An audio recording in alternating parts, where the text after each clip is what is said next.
ज्ञान प्राप्त नहीं होता। गुरु के बगैर कहते हैं श्रद्धावान लभते, जिनके अंदर श्रद्धा होती है वही ज्ञान को प्राप्त कर पाते हैं।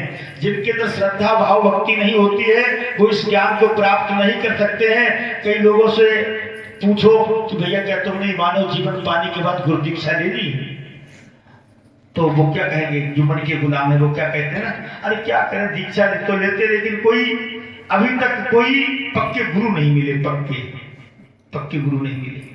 एक बात बताएं, अगर आपके अंदर श्रद्धा है तो कच्चा भी गुरु पक्का बन जाएगा, अगर आपके अंदर श्रद्धा है। क्योंकि कबीरदास को देखिए, कबीरदास ने अपने गुरु को परमात्मा का दर्शन करा दिया था। अपने गुरु को भाव हमारे अंदर पक्का हो, अगर गुरु पक्का भी मिल गया, चेला अगर कच्चा है तो काम बनने वाला नहीं है। इसलिए अपने अंदर भाव भक्ति को पैदा करें और इस मानव जीवन में सच्चे गुरु की तलाश करके और अपने मानव जीवन को सफल बनाएं। आज कथा को चलते हुए आपके यहाँ 7वां दिवस है। इस 7 दिन की कथा का अनुष्ठान, सत्संग का अनुष्ठान क्यों रखा गया है? इसलिए रखा गया कि सप्ताह में 7 ही दिन होते हैं और 7 दिन में ही हमारा आपका जन्म हुआ है। इन 7 दिनों की संगत करते करते हम संसार के हो गए, संसार हमारा हो गया और संसार एक भ्रम है, सपना है, धोखा है। तो ये जो इस संसार में हम मान पद प्रतिष्ठा धन दौलत को प्राप्त करके बहुत खुशियां मना रहे हैं, जिस दिन श्वास का तार टूटेगा ना उस दिन सब कुछ छूट जाएगा, कुछ भी साथ नहीं जाएगा। इसलिए मानव जीवन मिला है तो मानव जीवन में सच्चे परमपिता परमात्मा की प्राप्ति करें और वो सच्चा परमात्मा हमारे आपके इस मानव मंदिर में बैठा हुआ है। कहते हैं अगर सच्चा ज्ञान आपको नहीं मिला तो आप प्रभु को पा सकते नहीं, और सत्य प्रभु तो नित्य है, नित्य कर्म का फल नहीं। सत्य प्रभु तो नित्य है, जिस परमात्मा को प्राप्त करने की बात मैं आपको इस मानव जीवन में बता रहा हूं, वो हर समय हाजिर है, कभी गैर हाजिर नहीं।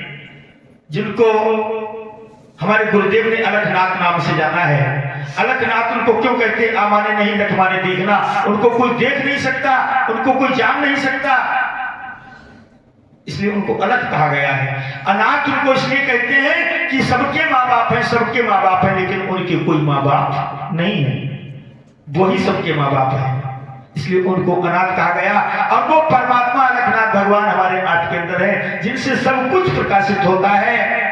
तब तो अगर ऐसा तत्ववेता कोई गुरु हमको मिल जाए, ये अलखनाथ जिस घट में प्रकट होकर के अपना पता बताते हैं, ऐसा ज्ञान देते हैं, तो ये ज्ञान स्वरूप जो आपके अंदर बैठा हुआ, जो मन को भी जानता है, बुद्धि को भी जानता है, सारे भाव अभाव को भी जानता है, ज्ञान स्वतः ही सिद्ध है, आवरण रखता नहीं और पैदा हुआ मर जाएगा, ज्ञान कभी मरता नहीं। ज्ञान स्वरूप जो है कभी मरता नहीं।